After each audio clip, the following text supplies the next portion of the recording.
You wanted the best.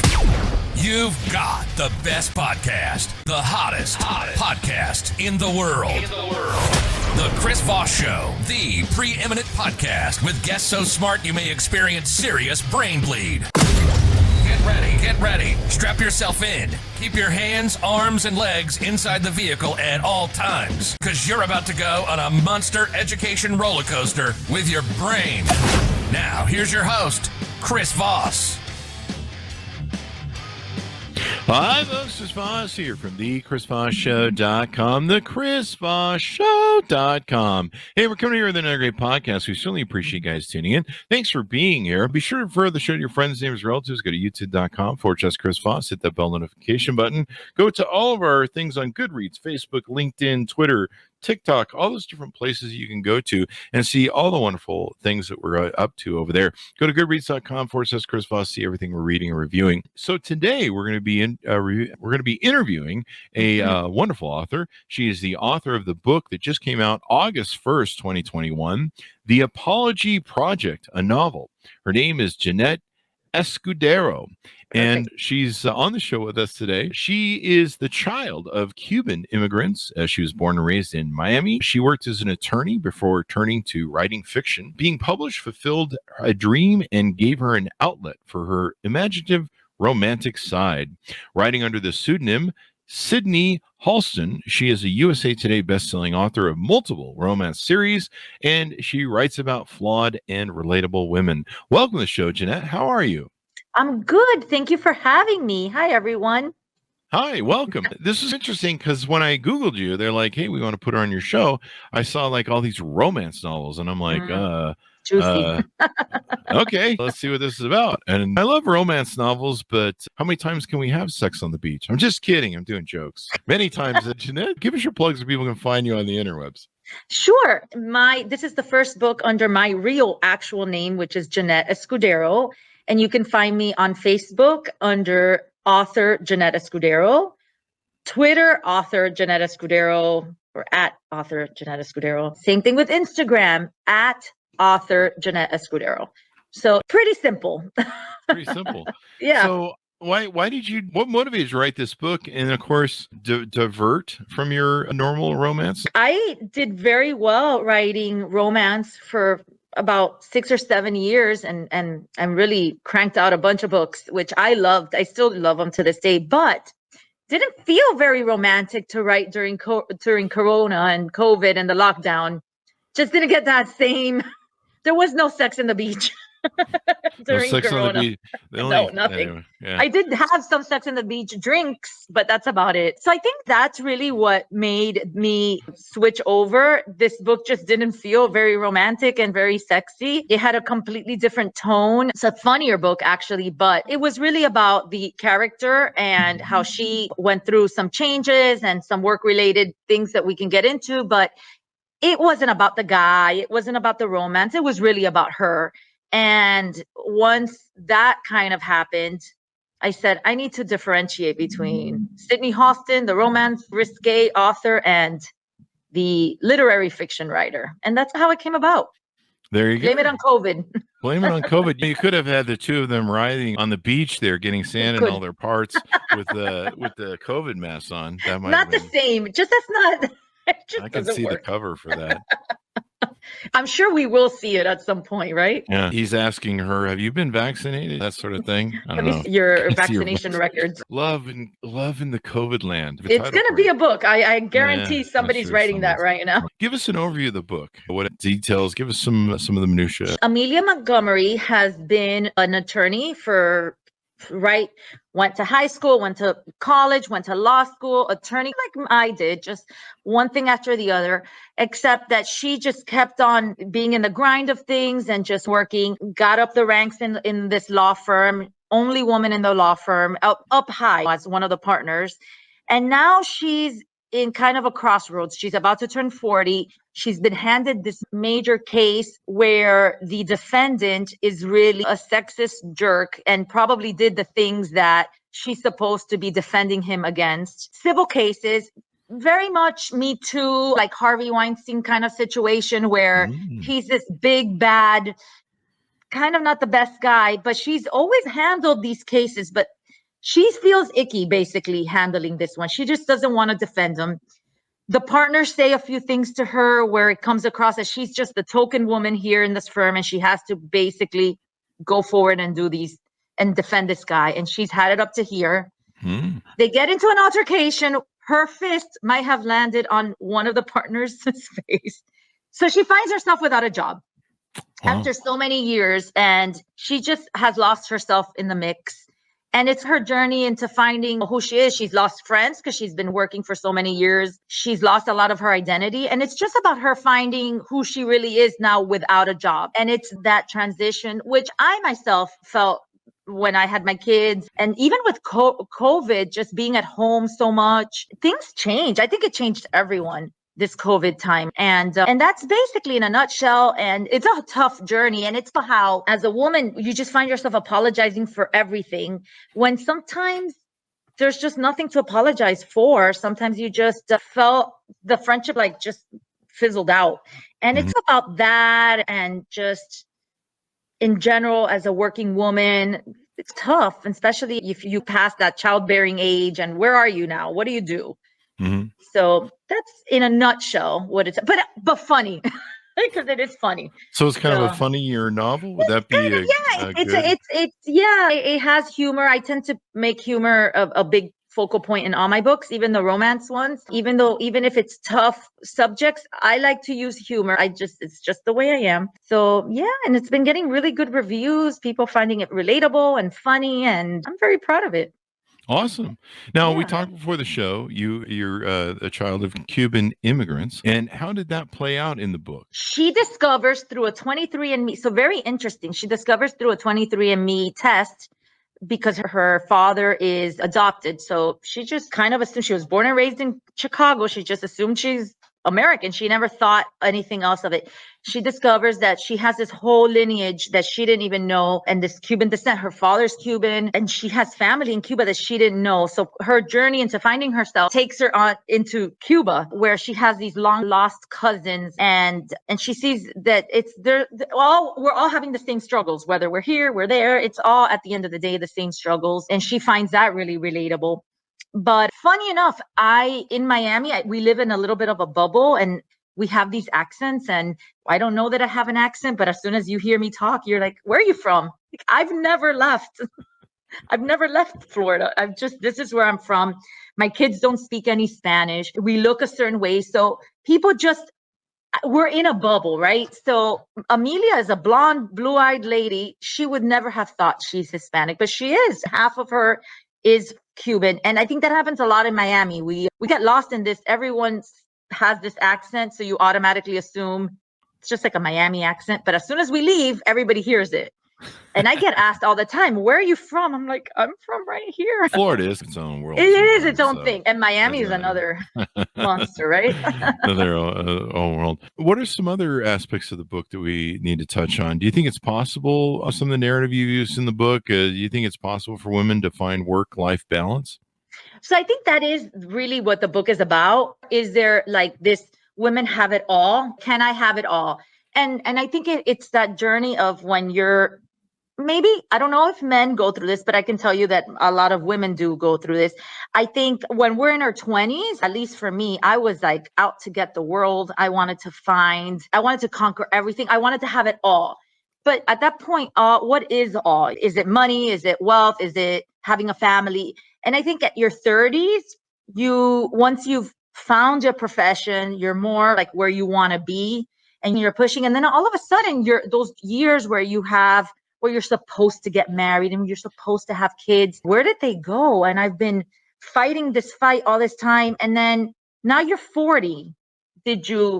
What did you miss out on? What really is all? And I think that, I don't know if it was my age when I turned 40, or if it was just the fact that we're all stuck at home together, but I felt like I do have it all, but I don't have the money. I might not have the car. I might not have the partnership in a law firm, but I feel like this is it made you redefine what is all.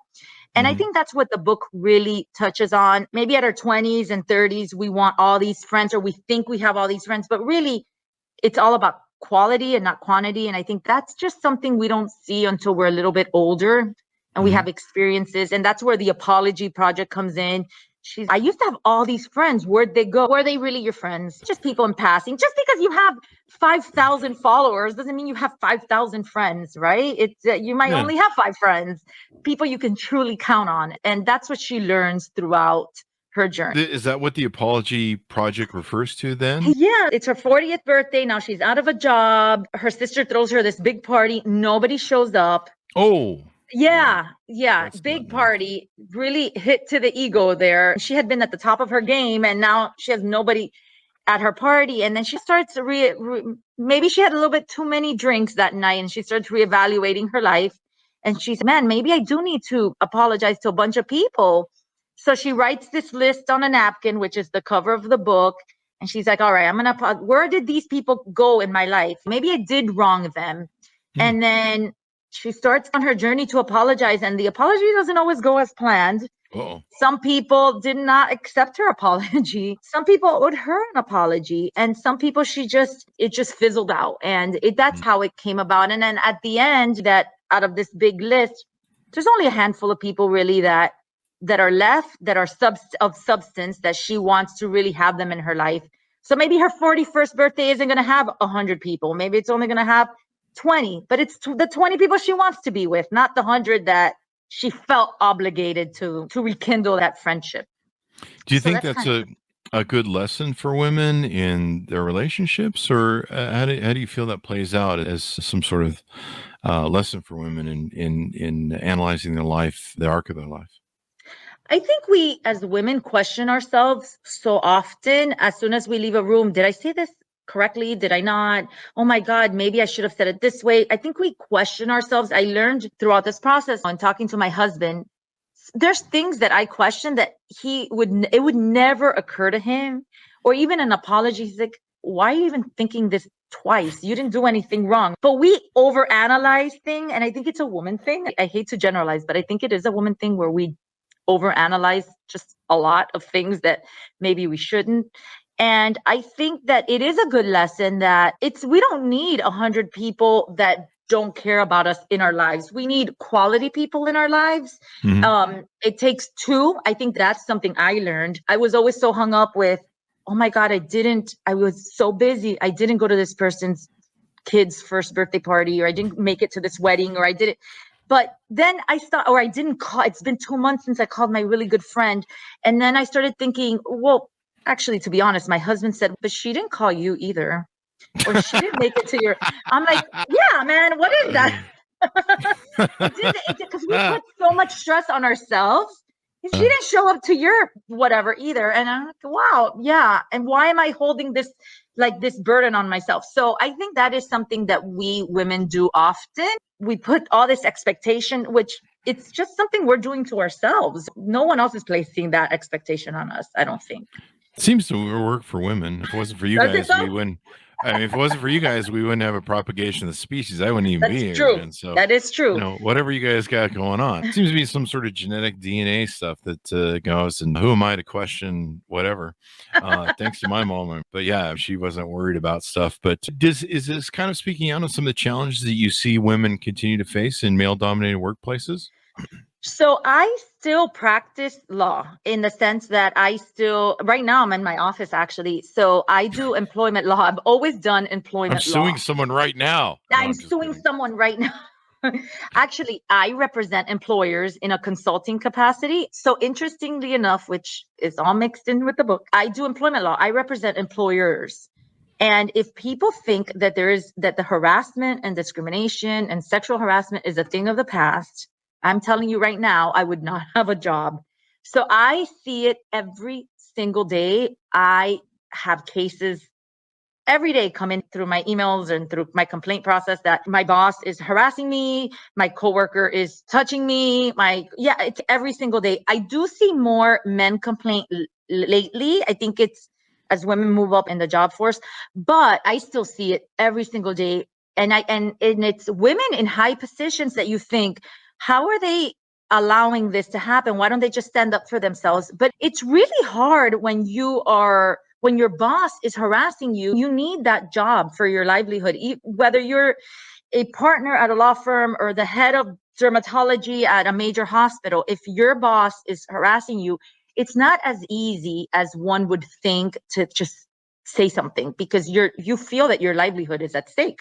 So I see these things every single day, and it's crazy because I think people think it's over. It's not happening. You see the TV, Me Too came in and they wiped out all the sexual harassment. It really didn't.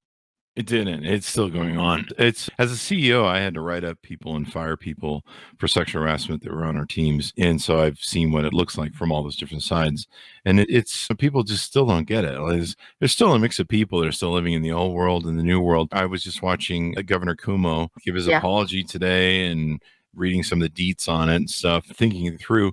But yeah, it's still extraordinary. It's going to be with us for a while. A lot of people just aren't getting the message, no matter how many times I guess you put them through.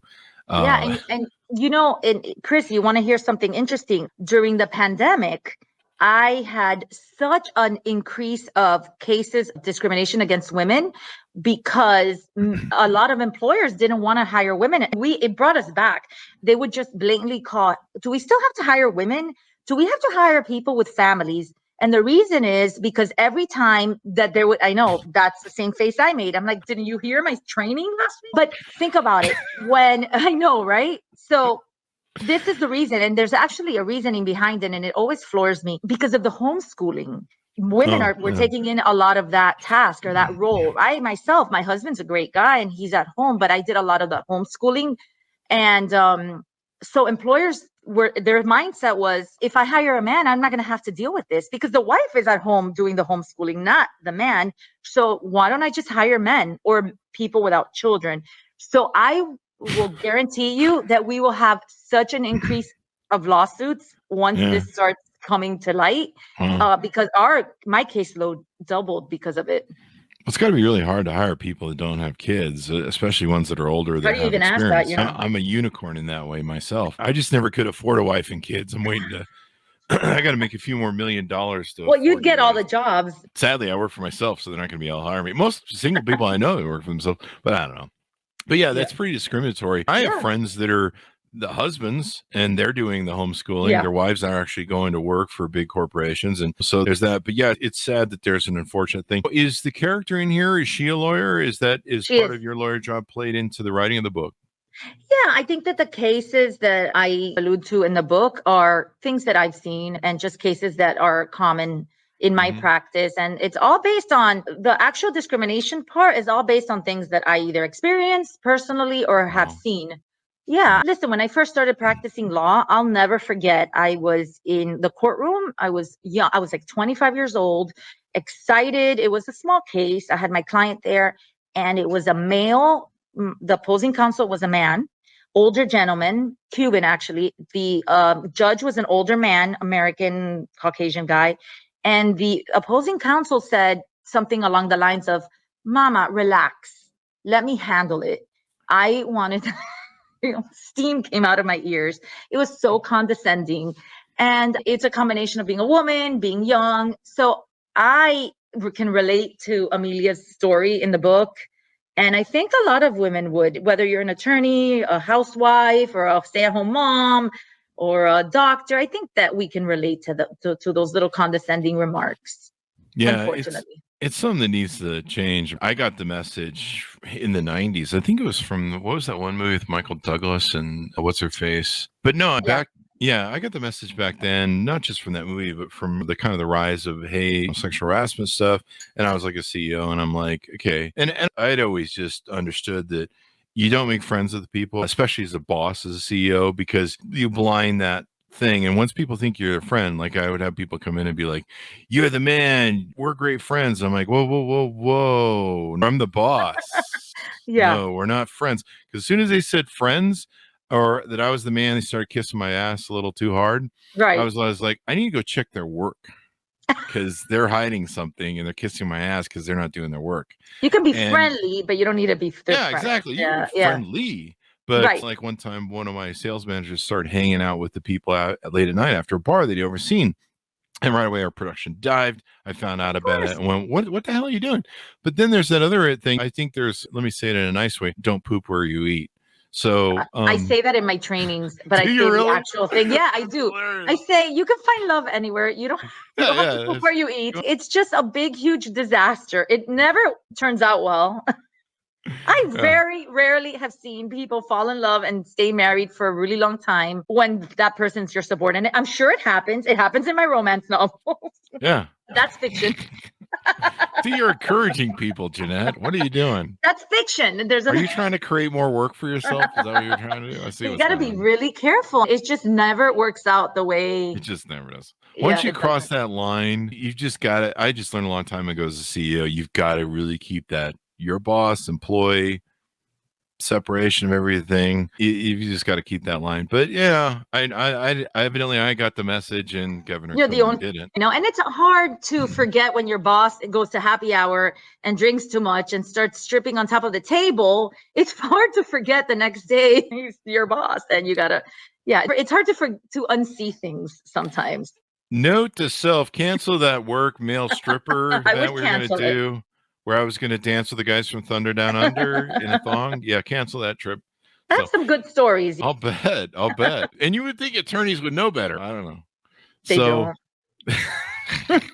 There you go. So, Jeanette, anything you want to touch out or tease on the book before we go? No, I think it's a really fun summer read. It has some deep and important topics in there, but it's a fun book. And I think she got her happily ever after-ish. I say ish. It's not perfect happily ever after because world is not perfect. Never is. But it never is. But I think it's a fun book with important information in there, important topics that I think that especially women can relate to. I think men can read it because it's a fun book, and I hope everyone picks it up. There you go. Everyone, check out the book. Give us your plugs before we go out so people can find you on the interwebs. Yes, if you're on Twitter, it's at author Jeanette. Actually, on Twitter, it's author Escudero. On Facebook and Instagram, it's at author Jeanette Escudero. And I'm not good at LinkedIn, so I don't have a LinkedIn, but I should get one, right? You should. Yeah, Instagram is good too and Instagram, it's at author Jeanette Escudero. And Goodreads, you can find me there too. It's I have a Goodreads Jeanette Escudero. Then my romance novels are Sydney Halston. They're all linked together. Very different books, but all my books are funny. So if you like a fun read, whether it's romantic or not romantic, just some fiction, any of my books will catch your eye. How many romance novels do you have, and do you see yourself going back to that genre, or are you going to continue on this road?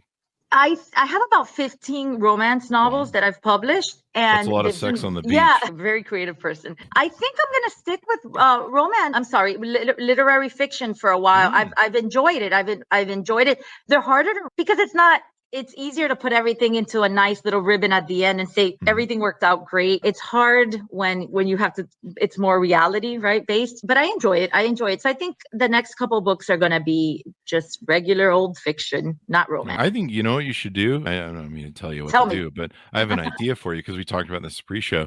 I think you should go to Cuba and write like maybe a romance or pseudo romance or wherever you want to do in Cuba, set in Cuba. I think set in Cuba. Really cool. That place is so beautiful. The next book, Happyish, which is also from the same publisher, it's more based on her heritage, and it's a little funner in the sense, it's a little more fun in the sense that we see more of that Cuban side of it's not the same, it's different characters, but it has more of that in it. I should go to Cuba for I want to go too and photograph it and meet the people. I can't remember what it was. I think it might have been Anthony Bourdain, but I saw this thing.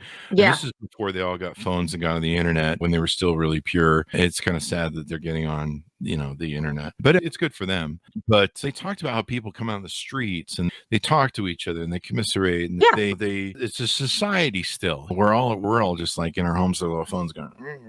Oh no, they're still, and they go out and they play dominoes every night and they dance in the streets. It's a different, they have, when they feel oppressed or whatever is happening, you still see their spirit is very outgoing and fun and very, and there's food involved and dancing.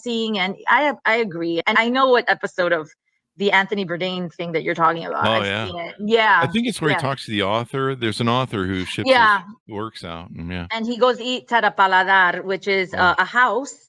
It's just basically a house that turns into a restaurant, but that's where you get your home cooked meals, probably better than any restaurant.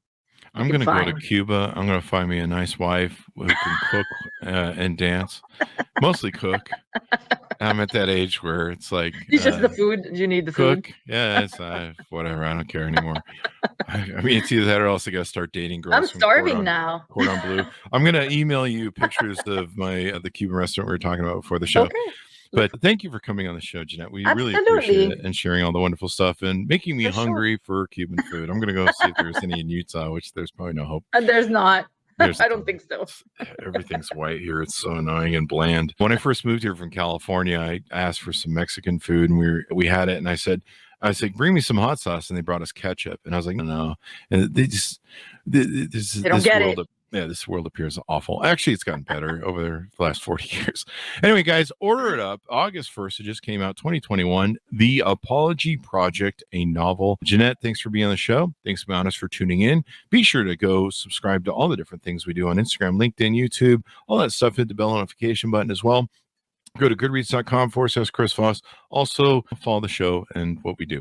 Thanks for tuning in, and we'll see you guys next time. Thank you, Chris. Thank